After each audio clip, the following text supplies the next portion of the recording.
into the Hop the Craft Beer podcast with Gabe and Steven. My name is Stephen Humes here with Gabriel Apria, and hello. Guess what, people? It's a pizza party. It's a pizza party. We're drinking pizza juice. Not really. Ew. That's like that video we put up where we drank the tomato beer. But this is a fun pizza party. We're going to Pizza Boy Brewing out of PA, Pennsylvania, and we are pumped about it. We have two beers. This is the second pizza-related brewery that's been on the show. I know. I feel like we need to visit these places and get the beer and get a slice, and we can do what the Barstool guy does and rate the pizzas as well. That would be amazing. And researching this episode made me so hungry for pizza. So, but the beer is great, and the beer is the newer part of that equation, and that's what we're here to talk about. So, welcome to it. We're glad you found us. Settle in, grab a beer, grab a slice, and spend the next hour with us learning about pizza and beer. Pizza Boy. They're out of Enola, PA. So we're going back to Pennsylvania. Very excited for it. As Stephen mentioned, two awesome dope beers. I was fortunate enough to step foot in this establishment that is currently behind Stephen for you YouTubers. And it's a dope spot. And it was during the football season, so every TV had a different football game on it. I almost didn't leave. Anyway. That's a dream come true. They are a younger brewery, but they're just crushing it as an operation. And so we're excited to dive into it. So if you haven't already, this would be a good moment to engage with the Hop on Instagram and Twitter. We are at the HO Podcast. You can find us on Facebook. You can find us on YouTube as a video product. See what we're talking about. See the brewery behind me. See our smiling faces. See the sunglasses we started the episode in. Just search for the Hop a Craft Beer Podcast. When you've found us, you can subscribe. You can click the bell so you get notified whenever a new episode or a new video goes live. You can send us an email if you have requests, suggestions, complaints. I guess that's concerns, the HO Pod. Worries, fears, desires, regrets. thehopod@gmail.com is where you can do that, and we do appreciate suggestions or recommendations. If you want, if you have a favorite brewery and you haven't yet heard it in the past 112 episodes, hit us up on there, and we will do our best to make it happen. Finally, wherever you listen to podcasts, you can find us and rate and review us on Apple Podcasts. That is the best way to show your support for the show. It costs you nothing but 30 seconds of your time, and it means the world to us, and we read those reviews, and we appreciate them when they come in. So check it out. I should also mention that you can find us if you're interested, if you're not that interested in beer, but you are interested in us, and you also happen to be interested in vampires for some reason. You can hear us on the Bite Me podcasts. They had us on. Bacola Ogunmola is a great friend, beautiful, human, talented artist, and they invited us on. We had a great time. We watched a vampire movie from the 80s, and it was... Wasn't bad. It was better than expected. And then... yeah. And then... Yeah, so check that out if you want. Bite Me is a podcast you can find wherever you get your podcasts if you want to hear us talk about something a little different for a change. Yeah, it was a fun time. We got to talk about vampires, and they were asking us, what beer would you pair with this movie? And so we gave our stamp of approval in the best way we knew how. So it was really cool. We're hoping to collab with some more people in the future if possible. If you've got a podcast about nature and you want us to compare it with beer somehow, we'll find a way. We're creative and savvy. We're here for you guys. Should we dive into some beer news, Gabe? Might as well. Beer news. Alrighty, so fairly light week or weeks in beer news, I guess. The Coors Brewery in Colorado, they're reopening their tour experience. They've been on a hiatus for 2 years, so you can now go see how that terrible, terrible beer is made if you find yourself in Colorado. So you can yell at them in person. It's even better. That's fun for everybody.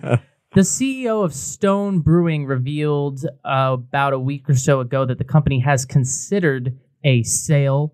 They don't have a buyer yet. I don't think it's anything serious or real, but they are, we've talked about a lot that they're currently in a heated battle in court with Molson Coors, suing Molson Coors for using the Stone brand. So we're watching that to see how that shakes out. Where's Judge Judy when we need her? She drink beer? hosting. She's got a new show. It's called like Judy. It's like a daytime. That's Judy Tells All. We'll talk about that off the mics.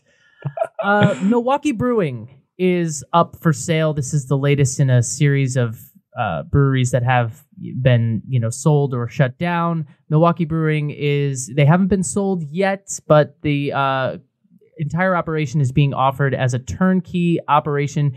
You can, if you are interested, it's listed on newmillcapital.com, and you can read there about, the specs of the brewery, how big it is, all that kind of stuff, what equipment is there, different things like that. But basically, they're focused on finding a strategic buyer for the assets and for the operation. This is a brewery that has been around a long time.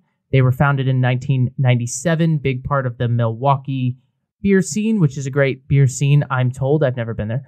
But they expanded to, it's a huge place. If you, just Google Milwaukee Brewing Company, if you haven't had their beers, it's definitely a big operation. So it's looking to be sold. Hopefully it will just find a new owner and continue to brew beer.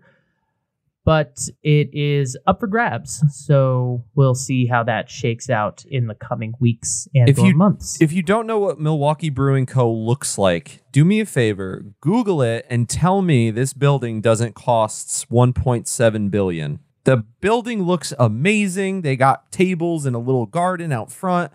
I would buy this place if I had the funds. I was just going to say, shit, I'll buy it. Why not? Let's start a GoFundMe. Listen, we should. The Hot Boys need a brewery. For what? For fun. We've never been to Milwaukee, but we'll fit in, I think. We can have an opening party, bring Aaron Rodgers. It'll be great. Anywho, let's not even get him started. Okay. Moving on. This isn't the newest news in the world, but it is news to us, and it is coming out of our home state of Connecticut, so we wanted to give a special shout out. 3 female brewers are teaming up to launch a new beer. It is called the Bombshell IPA. It is all about empowering women in the brewing world. It's really, really awesome. The collaboration is with 3 different women. It is with Joy Braddock of Hog River Brewing Company, Heather Wilson of Hop Culture Farms and Brewing Company in Colchester, and our girl, Elisa Bowens Mercado of Rhythm Brewing Co. in New Haven. So I am shouting out all of them. Basically, this is a... There it is. Give them their proper due. Yeah. This is a new beer. Like I said, it's all about empowering women in the brewing world. It is described as a juicy New England IPA fruited with peach and Cara oranges. It has also it's most of the proceeds for buying the beer are going to the Pink Boots Brewing Society, which is an organization for women in the brewing world. They also have scholarships, and they have a small partnership with, I believe, the Sacred Heart University Scholarship for brewing culture. It's all about that. It's looks really cool. It sounds really cool. It's 6.3% IPA. So you can get your hands on it pretty much all over Connecticut at this point. But we were super proud and happy to hear this. 1, because we need more female brewers. 2, because collaborations are great. And 3, our home state of good old CT coming through. And Elisa Bowens Mercado. We love to see her continuing absolutely to engage and grow her expansion, her operation. She's great. We're big fans on social media. Every time she posts, she's got a new beer out. She's got a purple can now, and it just looks great. Nice. What's the purple can? I think it's a stout. I'm not exactly sure. But it looks good. It looks really good. Moving on, Modern Times. Modern Times had a Q&A over Zoom with their club members and or board members, maybe some employees, but the Q&A was with their leadership to address some updates. Obviously, a lot of turmoil that has come out recently with modern times. I watched the whole thing because I have that kind of time, and I'm here to report for you. I spent an hour watching this, and the highlights basically were the following. The recently closed locations that we mentioned before, the 4 locations that they did close, laying off their employees, those are permanently closed. They will not reopen. They also said that there is a 0% chance that any other locations, such as Anaheim, will close. The company does not currently have a buyer lined up. We had mentioned they were potentially looking to sell. That has been put out into the universe. They've had some people approach them with interest, but they do not have a buyer lined up. Their current plan is essentially to find some stability, to get things back in order. They are dealing with the same supply chain issues that every brewery is dealing with. That includes, aluminum and other resources, and obviously shipping costs and things like that have continued to increase as the price of gas increases and whatnot for a whole bunch of global reasons. God. So they're dealing with that. They're trying to find some stability, and they repeatedly said that their current focus is to stay small and strong, to kind of get back to what they do best, to focus on being, a small independent craft brewery and doing that really well. They're not super focused on massive expansion or, trying to increase it. They're just trying to kind of consolidate and focus on fixing in-house what they've got going on. So those were the major highlights for me from what I heard in the hour I spent with those very fine people. I'm sure it was such a fun hour for you. Oh, it was great. It was like listening to a podcast, but way less, but one that wasn't entertaining at all. Yeah, it was like somewhere between listening to a beer podcast and listening to like an employee meeting. Oh, no. That I just happened to be in on. But you know what? I do it for you people. And so you're welcome. Gabe, you want to drink some beer? Yes, I would like to drink some beer. Steven, favorite pizza topping? I like pepperoni, but it's got to be crispy. Like I like the cups, right? Yeah. Well, it can be cups. It just has to be like burned a little bit. It's got to be like crispy. Yeah. Well, I've got a toast, and it's for the one and only thing that I think can really bring all of us together: pizza. The magic that is pizza. Whether you like no toppings, all the toppings, Hawaiian style toppings, deep dish, New Haven style, which is the best, thin crust, thick crust, cheesy crust, garlic crust, stuffed, Batman, whatever the fuck those chain stores are doing, Domino's and Little Caesars, they're doing crazy shit. I don't even know anymore. There is a slice for everyone. We invite you to grab a beer, and join us. And if you've already done all of that, we thank you and we salute you. Let's grab a slice and a sip. All right. I mean, I don't want to bog the podcast down, but Hawaiian... Don't even. Have you ever had it? I mean, yeah. I've had it. But it's not for everyone. Just doesn't need to be there. I didn't hate it, but it's not my first thing I'm going to go for, but I didn't hate it. I mean, I'm not going to hate it. It's still pizza. If you don't like pizza, like, I understand some people don't eat it because it's not healthy, and I'm kind of on that boat sometimes too. Like, I'm not always in the mood for pizza. But if you actively don't like it, you might be a terrible person. You might have a demon inside of you. Yeah, that's the only logical explanation for that. Other than that, it's just, it's bread and cheese and pasta sauce. Like, it's... I'm okay with that. Why am I defending pizza? All right, we don't have any pizza. Now I really want some. We should have. I had some for dinner because I understood the assignment. But you know what goes great with pizza, Steven? Beer!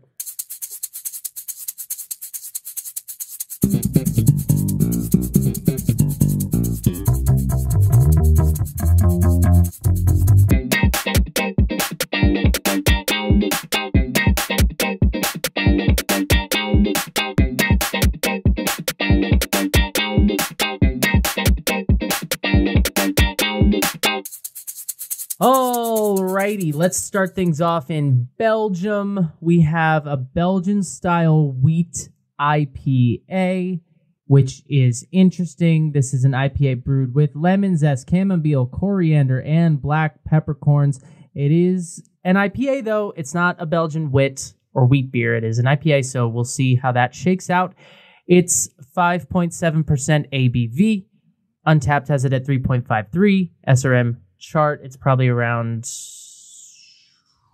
maybe an 8-ish. It's golden in the glass. That's what I said. We should also probably say the name of it. It is called Across State Lines 70 Miles. I was like, wait for it. I'm going to say it. Nah, let's not even name it. Let's just drink it. It looks really cool. The can literally looks like any highway sign you've ever seen, so it's hard to miss. So it's called Across State Lines, and it's a Belgian style wheat IPA. I don't believe I've ever had this style. I've had Belgian style wheats. I've had IPAs. I don't know if I've ever had them together. Yeah, this will be interesting. This is a collaboration beer they brewed along with BC Brewery, and BC Brewery is a brewery that's about 70 miles away, hence the name Across State Line 70 miles. And they're in Maryland, I believe. But yes, their version was a West Coast IPA. And then BC Brewery came over to Pizza Boy to brew this white IPA or Belgian wheat IPA or whatever we're going to call it. So it'll be interesting to see here from the brewery. We brewed a Belgian-inspired wit IPA beer, Belgian yeast, rye, wheat, chamomile, lemon zest, coriander, and peppercorns, dry hopped with Sriracha Ace. So, yeah, it'll be interesting. I think it'll be kind of a blend of two styles, probably leaning more towards the IPA style would be my guess.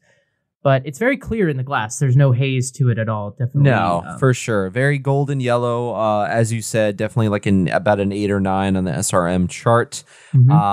Little bit of head retention, just a little bit of some off, I would call it eggshell white.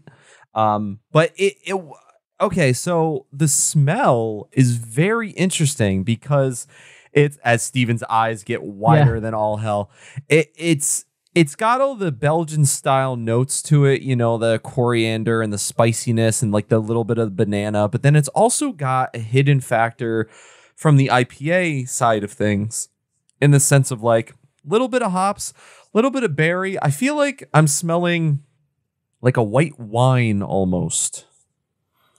Yeah, I completely agree. It's hard at first to get past the weediness of it. There's so much kind of hitting me in the face of like wheat, starch, banana peel, a little bit. The coriander is heavy. The florality of the chamomile is there as well.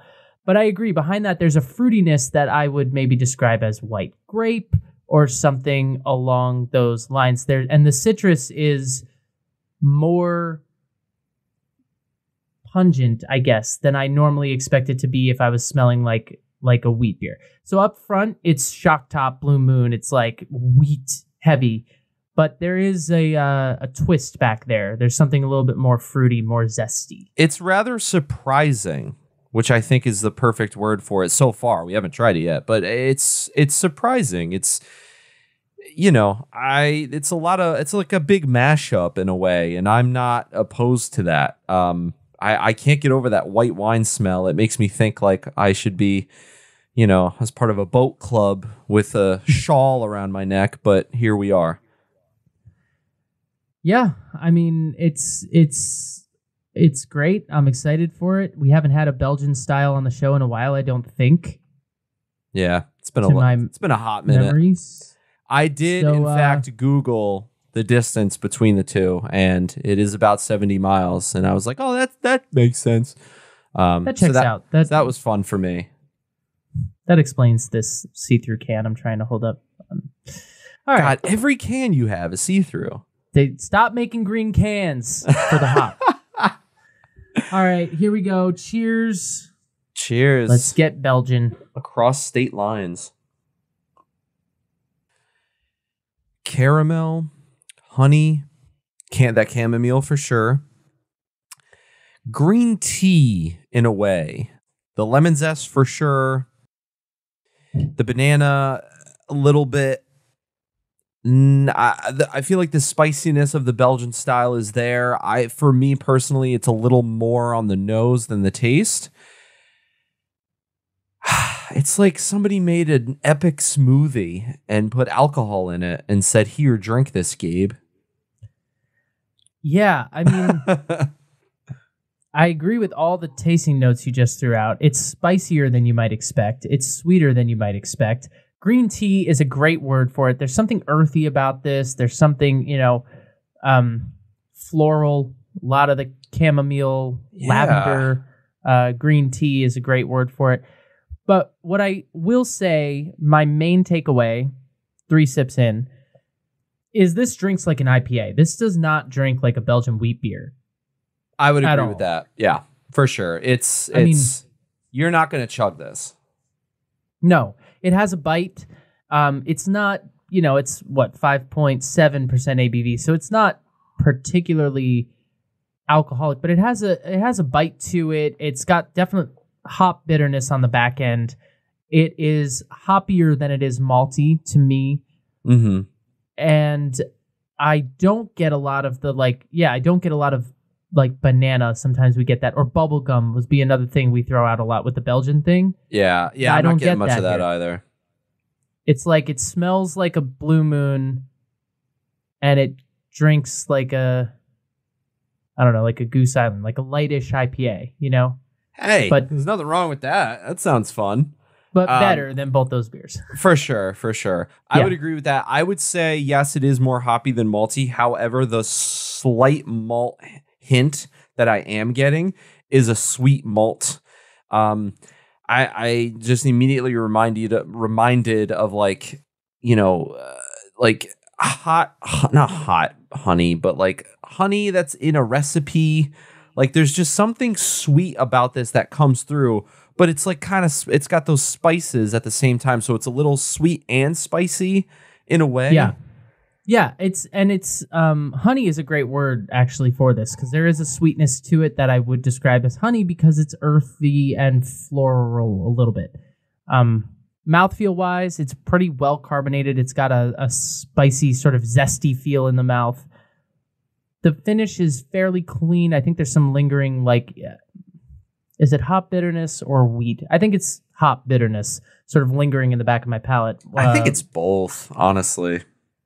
I'm getting a little bit of that wheat. I really am.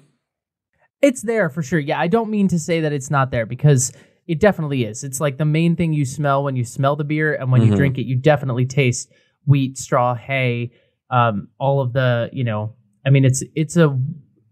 I've seen them call it a white IPA, a wit IPA, and a wheat IPA, but you get the point. It's in there. One of the W's.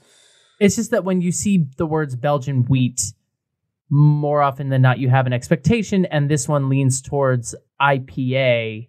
Like it's like they said, it's a Belgian wheat inspired IPA, though. It is an IPA. And that to me is badass. I mean, this beer is fun. This beer is refreshing and also flavorful. This beer is strong enough that you're going to feel that slight bite and you're not going to want to chug it. Because it does go well with pizza, obviously.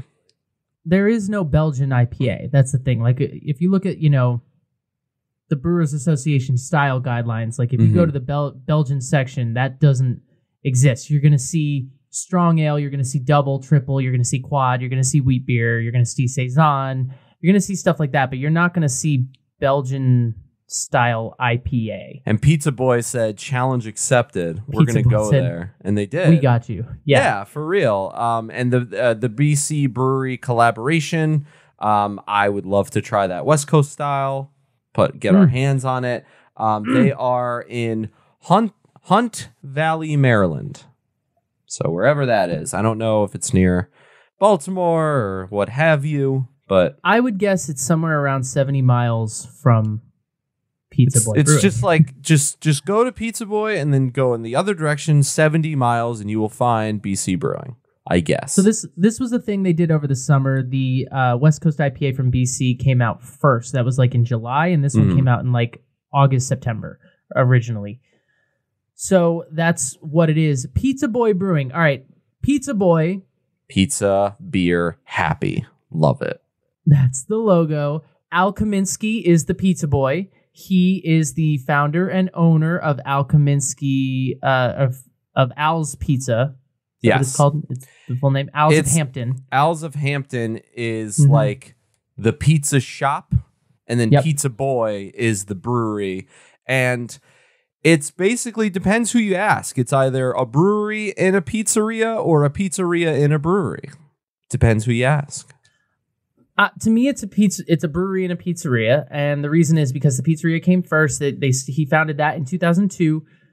They started serving beer in 2008. They installed 24 taps in their brewery, and then after a couple years of that, in about 2009, he decided he wanted to brew his own beer. Al did. He started brewing in 2009. He finally started selling the beer to the public in 2011. So the brewery, I would say, was founded in 2011. I guess I don't know what their official timeline is, but the place is great. I was fortunate enough to step foot in there and grab these beers. I saw Belgian style wheat IPA, and I said, oh yeah, we got to try this because this is a spin. And then the next thing we're drinking just looked and sounded cool. But yeah, it's really dope spot. It's definitely pizzeria meets sports bar, in my opinion. And that's really cool. You know, you go grab a slice, you go grab a beer. They've got, they had 24 taps. Now I think they have over like 100 in this bar. I mean, they just have so many beers. And the other thing that's really great about this spot is it's not just their beers. They sell other breweries' offerings. They have like fridges off to the side that you can go get. Like if you're looking for like a sip of sunshine, you can like just go get that. And it's like right there. One of their mottos is they want to be able to have a beer for everyone that walks through the door, even if it's not their own.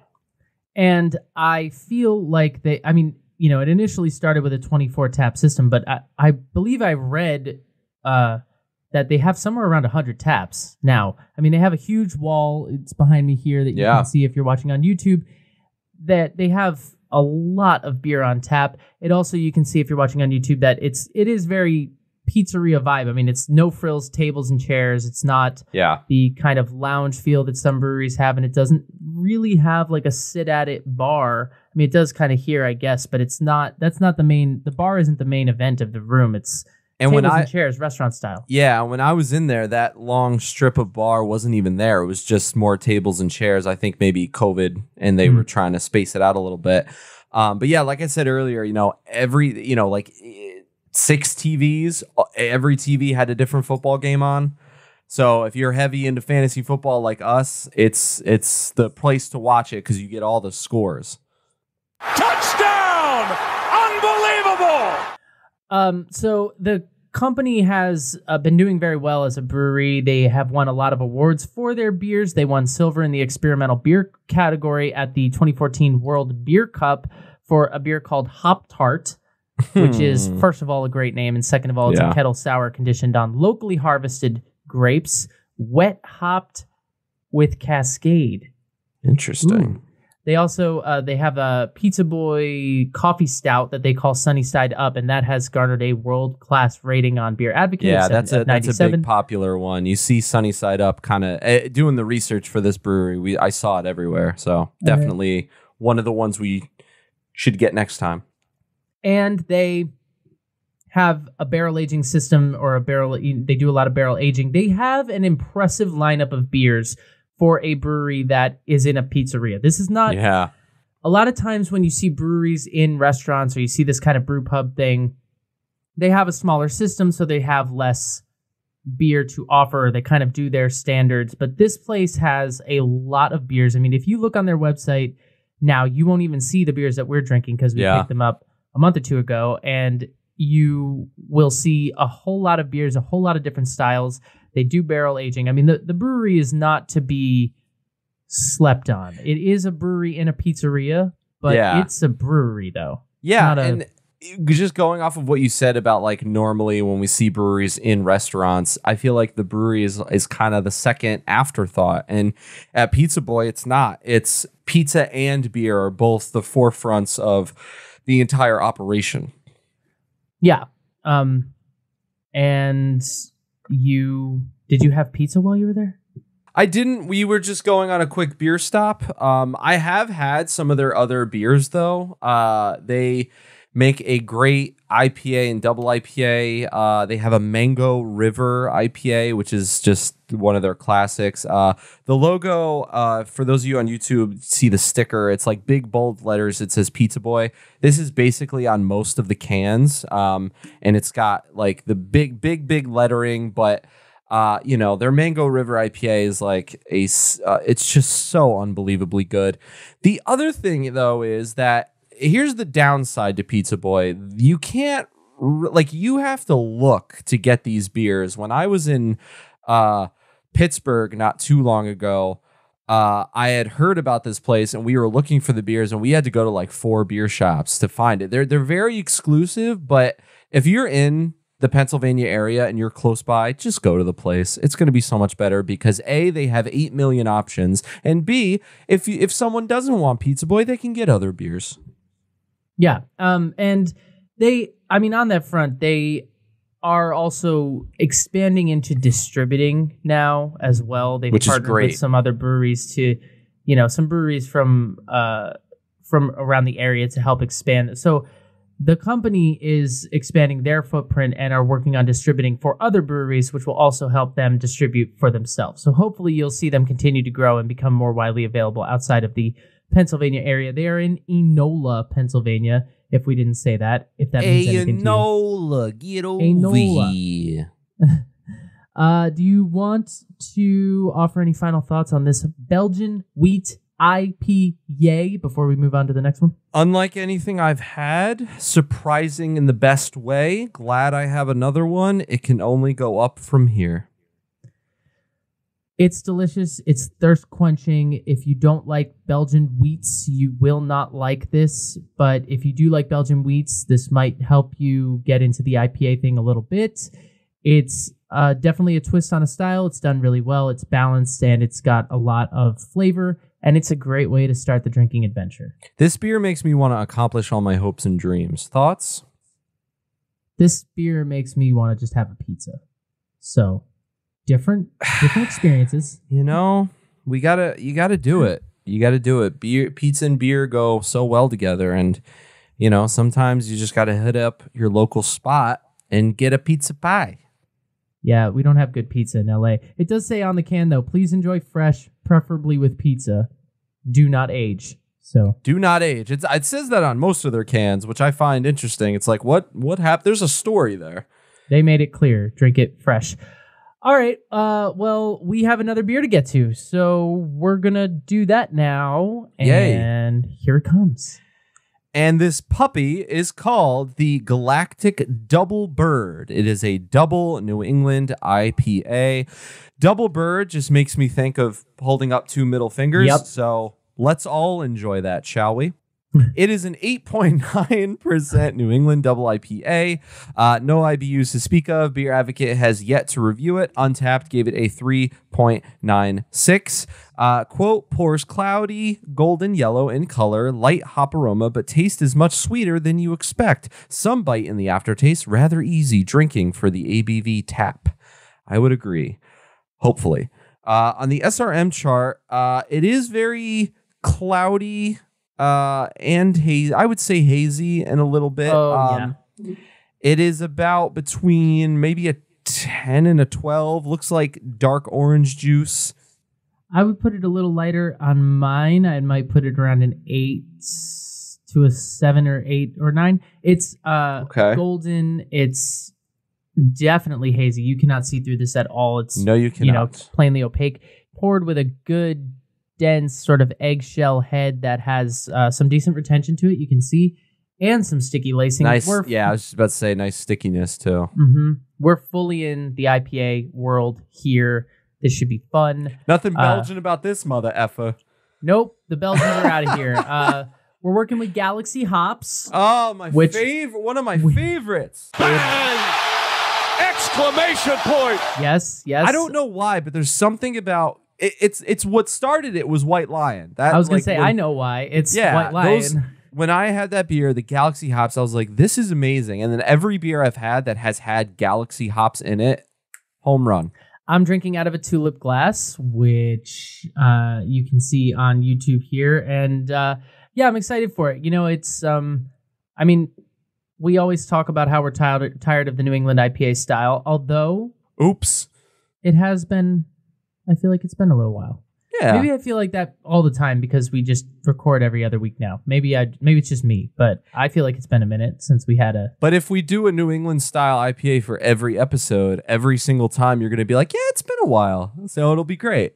Well, also, we definitely had no New England IPA on the St. Patrick's Day episodes. So it's been at least a month, no matter what we did before that. That's true. So, yeah. So it's all right. It's a good idea all around. Let's dive in. Yeah, the nose is citrusy as hell. The nose is New England IPA. All the sweet fruits. There is a little bit of caramel, which I like. It's that when you bump the ABV up in a New England IPA, there's something sticky about it. There's something sweet, sort of candy sugary about it. It's 8.9, so... Yeah. Gird your loins! This is a double bordering on a triple. Yeah. And as far as the citrus goes, it's orange, it's peach, definitely, some mango, something a little bit tropical about it. I wouldn't really say pineapple, I don't think, but I would say mango. I would say... would you say guava? I feel like I'm getting a hint of guava. Yeah, maybe a little bit. Yeah. Yes. It's very, very tropical and very, very... Good job, Gabe. It's very, very tropical, very, very sweet, citrusy, citrus leads. I don't smell a lot of... piney bitterness. I don't smell a lot of the hoppy earthiness. I think all of that stuff is sort of way overshadowed by the citrus. Yeah, it's more smelling like the juiciness. Yeah, and on the nose, you don't get much malt either. It's really just citrus on the nose. This also says, please enjoy fresh, preferably with pizza. Do not age. Do not age.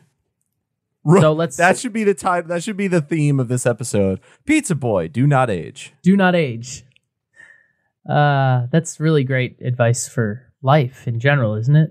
Oh my God, don't age ever, because it's here's the thing that no one will tell you. It's quite literally a trap. It's a trap. The second you become certain ages, it's like, that's it. Done. Over. Game over. Well, this took a depressing turn. How do you feel about that, knowing you're just like a tad older than me? So we shouldn't let this beer age any longer. We should drink it, I think, and we should just put it in our mouths. And cheers, everybody. Cheers, Pizza Boy. Here we go. If I said to you, I'm really a fan of New England IPAs, like which beer at Pizza Boy would you point me in the direction of? This checks all the boxes. Ding, ding, ding, ding, ding, this one, This one hits it hard and hits it out of the park. It's juicy up front. It's sweet. It's got that, like I said, that really intense sweetness, almost concentrated, like you froze a peach or something and then took the juice out of it. It is all the orange and all of the peach and mango that was on the nose is in the taste. But in the back end of that, you don't get a lot of malt. Like there's not a lot. I mean, it's doughy in the mouth, I think, but on the back end of that, there is a hop bite as well. I would not call this dangerous. I mean, it's dangerous in the sense that it is 8.9 ABV, but it's not dangerous in that we use that word a lot for beers that we can't taste the alcohol, and there's a booziness to this for sure. You know what you're getting into. You know, if you know what you're doing, you know that this may be a bit of a slow sipper. You got to take your time. You got to get to know its name, its flaws, its fears. You got to spend time with this beer. You really got to get to know it. And the flavors are out of this world. They're very strong. The bite is it's 8.9, all right. Like, my Lord.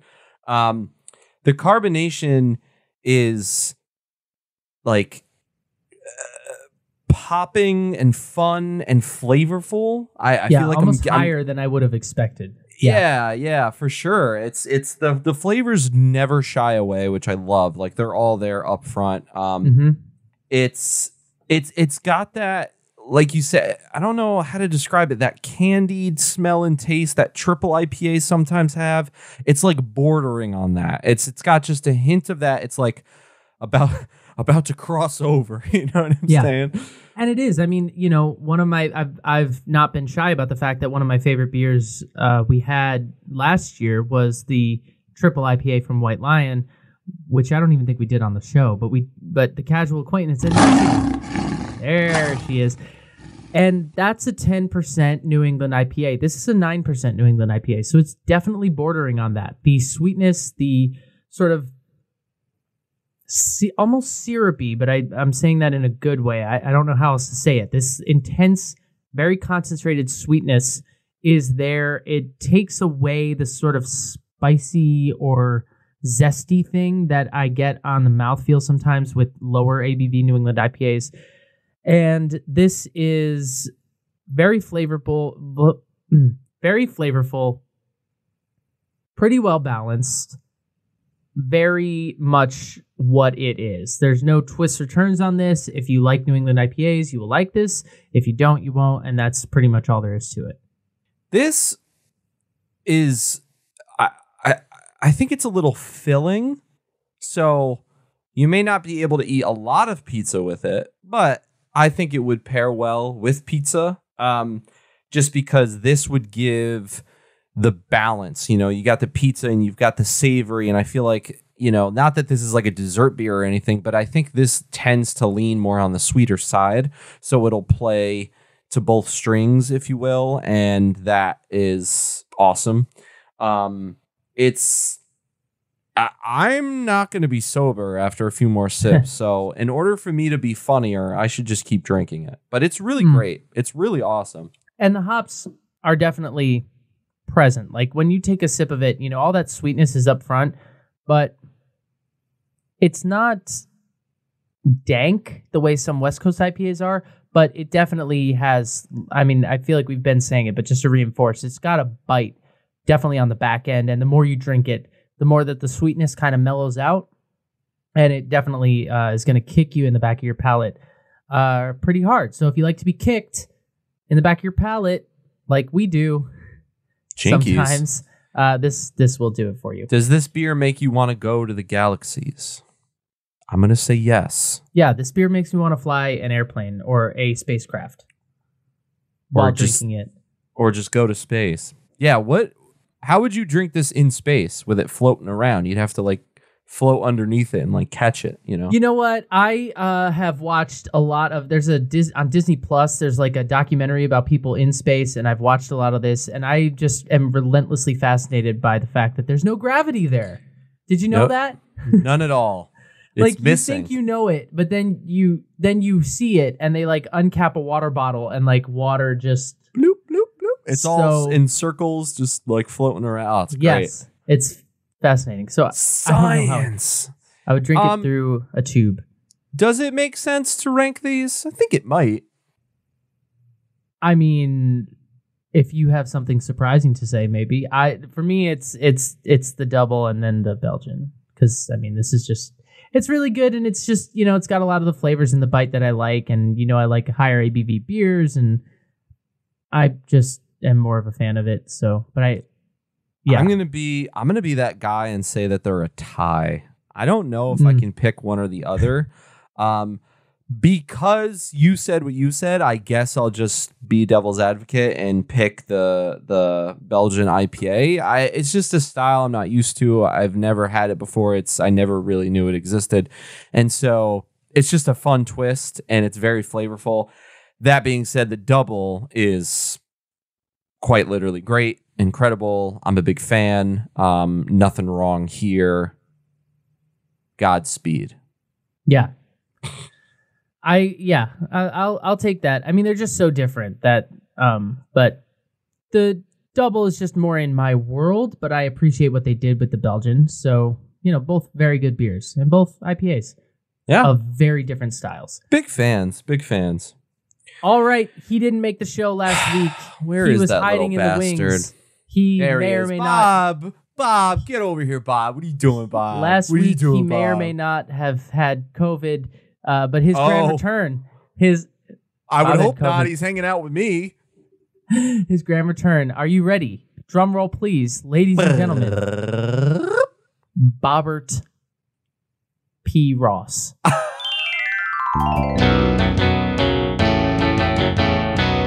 Can Art and Crafts.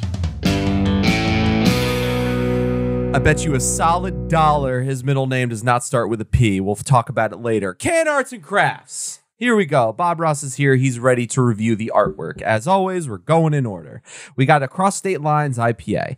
Now, as I said, the can, basically, the lettering looks like any sort of green highway sign you see, any town sign you see on the highway. It's got a road behind it. It's very realistic art, and I have an appreciation for that.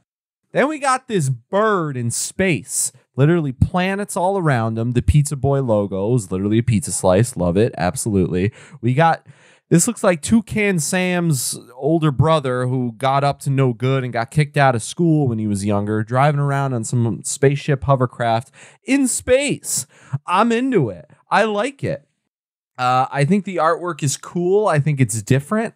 I think I'm going to do what I've never done before, and I'm going to match the scores to the ABVs. I think Across State Lines, I'm going to give a 5.7. And I think the Galactic Double, I'm going to give an 8.9. I think the artwork is fun. It's different. Pizza Boy is really great. As I said earlier, all the other cans had big, bold Pizza Boy letterings all across the can of it. So that's something to look out for. Bob Ross is here. He just found out he's negative for COVID. Thank God. He got the shot. He got boosted. He wants you to do it, but that's a whole other conversation. And thank you for another great edition of Can Arts and Crafts. Fly, Bob!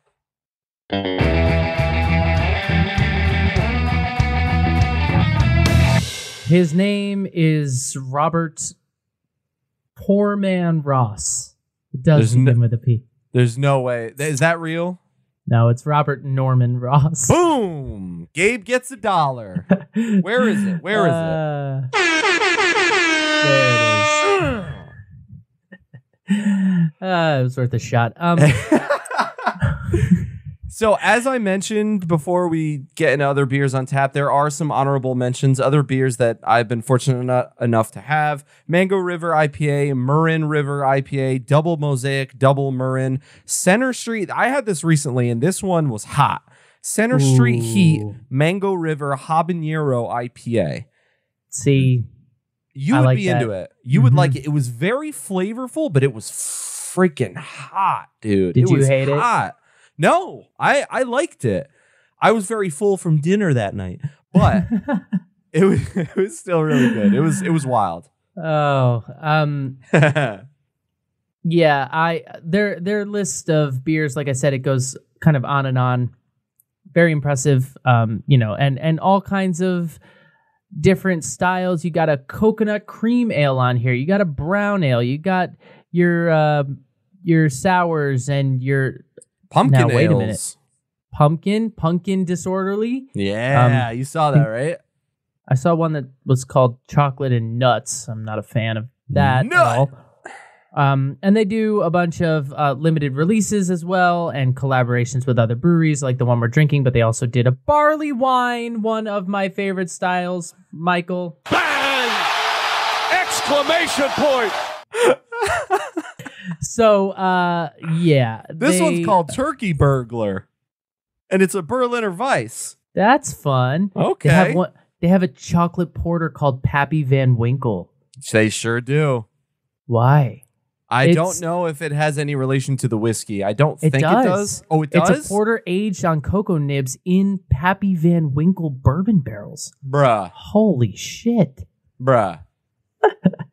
That's ridiculously impressive. Amazing. Anyway, so check them out, pizzaboybrewing.com, or you can go to owlsofhampton.com and find your way to the Pizza Boy side. What's hilarious is it's the same website, but the logo shifts. It's hilarious.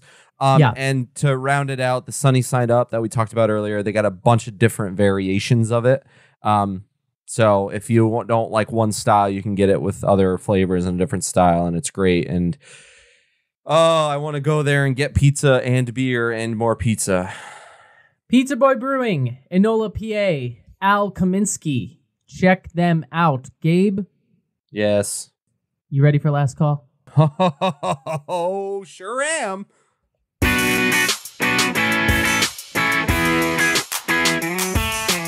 Last call. And the Oscar goes to everyone. Yay! We like to talk about award shows when they happen, if they happen around the time of us releasing an episode. This one's complicated. A little bit. But we're going to talk about it anyway. All right, let's just get it out of the way. Let's rip the Band-Aid off. Yeah. You ready? I'm ready. 2, 1. Will Smith slapped the shit out of Chris Rock at the Oscars. Will Smith assaulted someone on national television, international television. Jinkies. I want to be careful about how we address this because of course. We don't know who's dealing with what and blah, blah, blah, blah, blah. And I think it pretty much goes without saying and is universally agreed upon that assault is never the answer to whatever your problems are, and Will Smith shouldn't have done that. That said, whoa, it was a crazy moment, dude. Yeah. So for those of you who don't know, Jada Pinkett Smith. Where have you been? Well, where you been? Yeah. Jada Pinkett Smith is dealing with alopecia. So it's a I don't think it's a skin condition. It's just an autoimmune condition, and she has been public about the fact that she can't grow her hair out, and so she shaved her head and has a look that is a shaved head, and that's what she's working with. So Chris Rock, doing what Chris Rock does, joked about it, and Will didn't like it. But a lot of other people did. Like when he said it, everyone in the room kind of gave that "aw," and he was kind of looking around like, "What? Come on."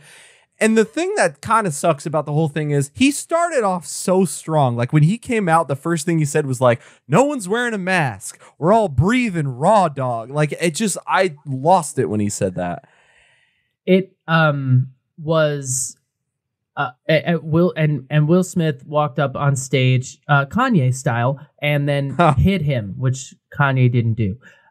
So it was awkward, and it stopped the night and changed the vibe forever. The problem, there's a lot of problems. One of the problems for me is that the Oscars was a night where we saw the first deaf actor win for Best Supporting Actor. Yep. We saw Coda in what I think was kind of an upset, winning Best Picture, which is great. We saw Ariana DeBose repping Broadway and winning for Best Supporting Actress. And she is the first openly queer ethnic woman to win an Oscar for acting. Mm-hmm. So it was a big historic night for many people.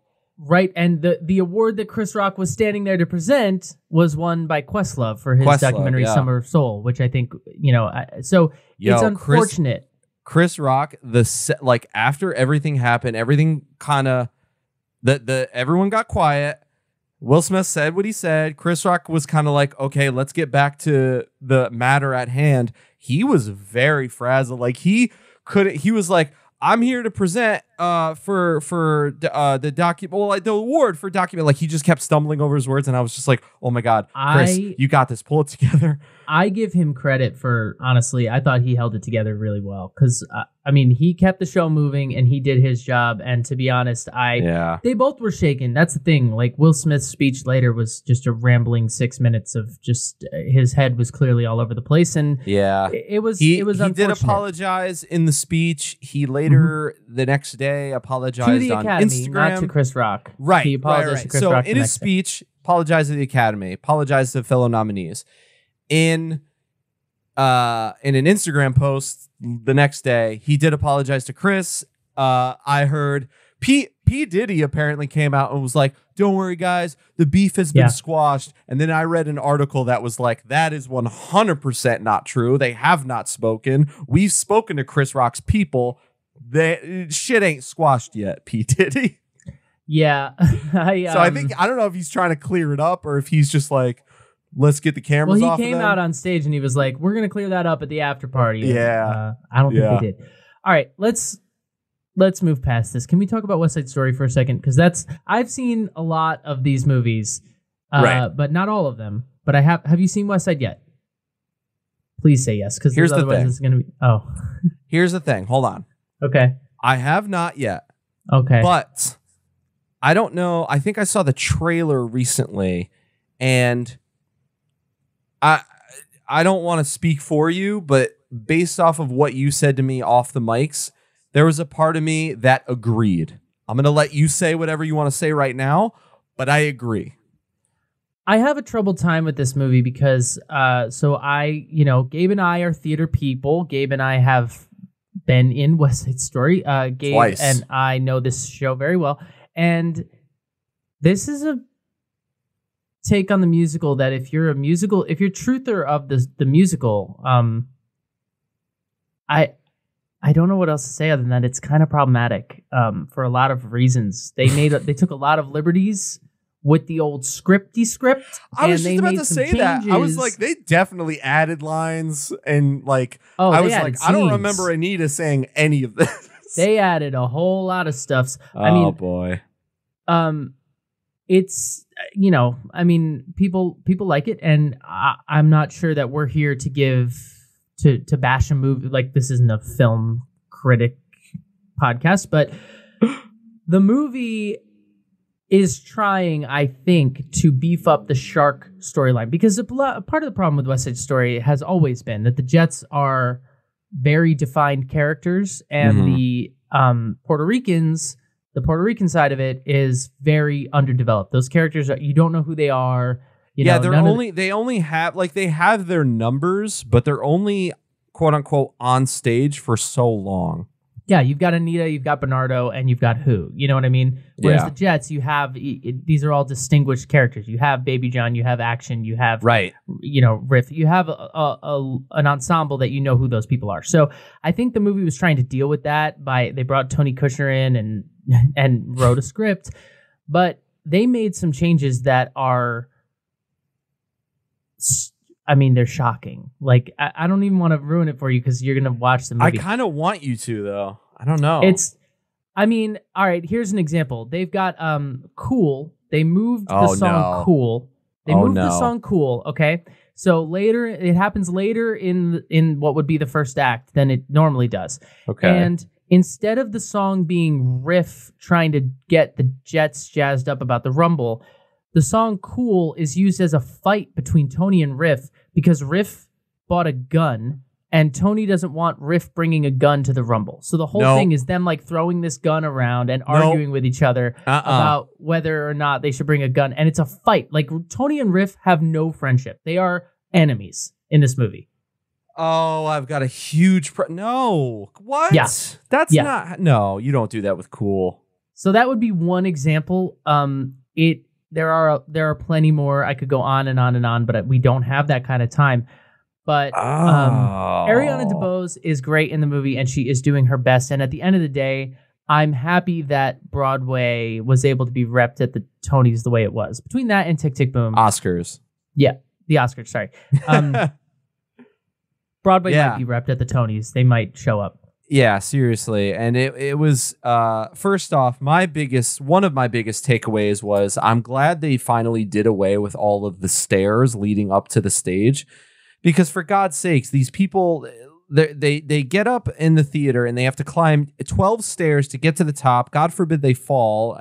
Jennifer Lawrence did it one year and everyone lost their shit. So finally they were like, why do we need these stairs? The second thing is all the people in the front row were sitting in like lounge hotel chairs. They looked comfy as hell. Good for them. Zendaya was there just chilling. I don't even know what for. It doesn't matter. She's flawless. Dune, Love her. Guess, right? Oh, there it is. Maybe. Dune. Yeah. I was like, Euphoria would be the Emmys. Whatever. But I'm going to switch gears real quick. I know we don't have a lot of time. Stephen, have you seen Encanto? Yeah. Have you? Half of it. Okay. Have you seen the song We Don't Talk About Bruno? I think we shut it off before. All right, I'll just. Were you watching on an airplane? Like, what's going on? No, you brought this up, Gabe, and now I got to out myself. I didn't like it. I didn't like it at all. I thought it was not a good movie. You are drunk off of Pizza Boy beer. It was so boring, and also how it was so boring, and the songs are very boring. Like the songs are great. They get you they get me moving. Like compared to anything else Lin-Manuel has written, I didn't. Maybe look. I mean, do I think it's Lin-Manuel's number one? No, but I still had a great time. I still loved the movie. But even all right, In the Heights, Hamilton is what it is. Even compared to Moana, I'm still like, I think I'm still Moana. Yeah. So I thought it was fine, but I don't know. I was super bored. Anyway, Mr. Boring. Maybe I'm wrong. Maybe I need to rewatch it. I might have been tired that day. I don't know. I don't want people. So there's a song called "We Don't Talk About Bruno," and basically, so this is the perfect example because this is what Lin does. The end of Act 1 in Hamilton. What's the song? Nonstop. Yeah. At the end of the song, a bunch of songs are all singing at the same time, like that collaboration thing he does, right? Yes. So that's basically what he does, and We Don't Talk About Bruno. It's beautiful. It's flawless. It sounds really good. It wasn't nominated for Best Song, but they did it at the award show anyway because it was so popular and yada, yada, yada. John Leguizamo came out, joking around, introduced it. I was like, this is going to be great.